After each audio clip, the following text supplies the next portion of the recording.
Young and the Restless spoilers. Full Tuesday. Update, August 18. Oh my god, besties, welcome back to our channel. Today is Monday, a beautiful day to absolutely lose our minds over the latest Genoa City chaos. Grab your iced coffees and strap in, because we have so much to unpack and I am physically vibrating from the sheer audacity of what we just witnessed.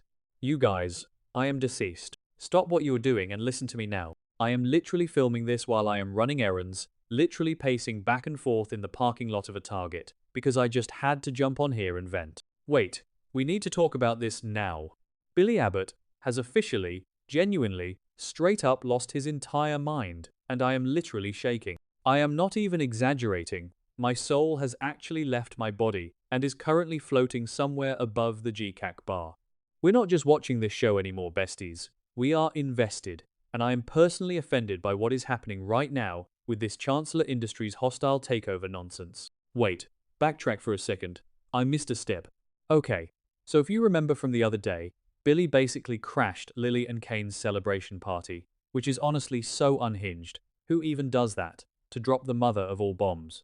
He claimed that the Abbott family technically owns Chancellor Industries because of some ancient, unpaid financial bailout from his dad, John Abbott, from like 1,000,000 years ago. Did I say that yet? Ugh, my brain is mush. Moving on, but basically, Billy is now operating under the absolute delusion that he is the rightful king of Chancellor, and he will not let it go. He is like a dog with a bone, but the bone is a multi-billion-dollar corporate empire, and the dog is a man-child who cannot make a good decision to save his life. I am literally hyperventilating right now just thinking about his smug little face. Billy cannot let go of his obsession with Chancellor, and now that he genuinely thinks he owns the company, everything is about to explode. I mean, we all know Billy has a history of making the absolute worst choices known to mankind, but this is next-level delusion. He is basically walking around Genoa City, acting like he holds the deed to the entire town, and it is giving major, I cannot even energy. I was mid-skincare when I watched this scene, and I literally smeared charcoal mask all over the rug because I had to yeet my phone across the room.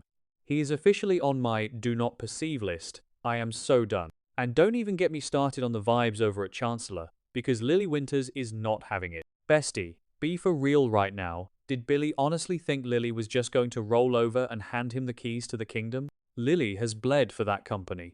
She has built Chancellor Winters from the ground up, dealt with Devon's absolute unhinged tantrums, navigated corporate espionage, and she is genuinely not about to let Billy Abbott waltz in and steal her legacy based on a technicality from the Stone Age. Lily is straight up refusing to let Chancellor go easily, and I am totally living for her villain era or hero era, honestly, because Billy is the actual menace here. Oh, hold on, I should have mentioned this earlier, but Kane Ashby is standing right there beside her. Lily and Kane are gearing up for the corporate war of the century, and I am manifesting a total dumpster fire for Billy by the next update. I know Lily and Kane have their own messy history, and Kane is literally fresh off extorting his way back into the company using his bone marrow, which, again, is so wild I can barely process it, but right now, they are a united front. Lily is looking at Billy like he is a bug on her windshield, and I am screaming. She's basically telling him to bring it on, and I genuinely hope she destroys him in court, in the boardroom, and in the press. Wait, I'm glitching. Okay, back to the main event. The absolute peak of the chaos in this episode, the moment that genuinely sent me into a spiral, is when Billy decides to go to the GCAC, get a drink, and spill his entire messy plan to Audra Charles. Audra Charles, you guys, I am deceased. Billy is sitting there, probably sipping some overpriced bourbon, running his mouth and giving Audra every single piece of information about his Chancellor evidence. He is laying out his entire strategy, bragging about how he's going to take down Lily and Kane, and Audra is just sitting there, sipping her drink, soaking it all up like a corporate sponge. Why is he telling Audra? Billy, bestie, do you have any brain cells left? Audra is a shark. She is a ruthless, scheming, brilliant corporate climber, and she also happens to absolutely despise Billy. And on top of that, wait, my iced coffee is dripping. Hold on top of that, Audra is Sally Spectra's best friend. Did Billy just straight up forget that Sally and Audra are practically trauma-bonded besties now? Audra is sitting there listening to Billy obsess over a company, completely ignoring the fact that his fiancée, Sally, is currently pregnant with his child and going through a massive emotional crisis. I am calling it right now. The villain arc is about to go nuclear. Audra is getting all the tea from Billy, and she is absolutely going to use it. While Billy is drunkenly bragging about his corporate conquests, Audra is internally taking notes and judging him so hard. I was literally screaming at the screen, Audra, take his phone, take his evidence, ruin him. But honestly, Audra's mind is probably going straight to Sally, because Audra knows exactly what Sally is going through. They bonded over the tragic loss of their babies Audra with Noah years ago, and Sally with baby Ava. Audra knows that Sally is terrified about this new pregnancy, and here is Billy, completely neglecting his pregnant partner to wage a petty war over a company he doesn't even need. This is where I genuinely started spiraling, because I realized what this means for Sally. Audra is absolutely going to have to be the one to tell Sally that Billy is back on his obsessive, destructive BS. Audra is going to have to look Sally in the eye and say, hey bestie, your baby daddy is currently at the bar plotting a hostile takeover instead of stepping up to be a father. And we already know Sally is incredibly insecure about Billy's reliability. She literally just told Billy that she doesn't want a partner who is constantly chasing the next shiny thing, and that is exactly what Billy is doing right now. He is proving her worst fears right. But wait, here is the messy part, and don't even get me started on the psychological warfare of this.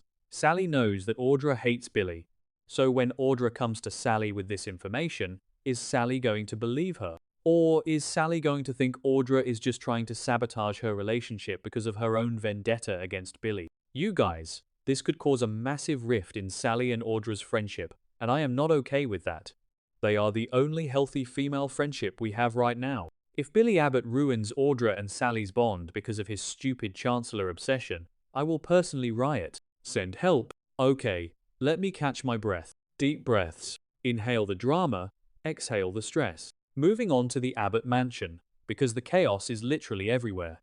Jack Abbott, who is already looking like he hasn't slept since 2015, decides to hold a little family meeting. He gathers Tracy and Ashley to tell them the news about Billy's Chancellor discovery. Jack is basically like, hey sisters, just wanted to let you know our brother is currently trying to steal a company using our dead father's name, so that's fun. I mean, Jack is just exhausted. He is dealing with Diane's trauma, the fact that Dr. Markham is still out there, Patty Williams blackmailing him, and now he has to manage Billy's corporate temper tantrums. Jack tells Tracy and Ashley about the Chancellor evidence, and the vibe in that living room is just so heavy. Tracy, our sweet, pure, moral compass Tracy, is probably just sighing and wondering why her family cannot just go to therapy like normal people. Tracy is already risking her life trying to contact the psychopath Martin Laurent to find Markham. She does not have the bandwidth for Billy's nonsense right now. And then there is Ashley. Oh my god, Ashley Abbott. Bestie, Ashley is currently feral. She is literally pushed to the edge of her sanity because Patty Williams and Dr. Markham kidnapped her daughter Abby and her grandson Dominic. Ashley just got a horrifying photo of them in captivity. She is operating on pure adrenaline and maternal rage. And now she has to sit there and listen to Jack talk about Billy's corporate ambitions? If I were Ashley, I would have flipped the coffee table. Ashley does not care about Chancellor Industries right now. She cares about getting her family back. But of course, Billy's actions impact the entire Abbott legacy, so they all have to be dragged into this mess. Wait, did I mention the lighting in the Abbott living room during that scene? It was giving very much, we are in mourning for our sanity, just very dim and dramatic. Anyway, the Abbotts are officially a mess, and Billy is the cherry on top of their trauma sundae. I genuinely think Jack is going to have to intervene, but Billy is so far gone in his delusion that he probably won't listen to anyone. Billy genuinely believes he is doing this for the family, but he is just feeding his own ego.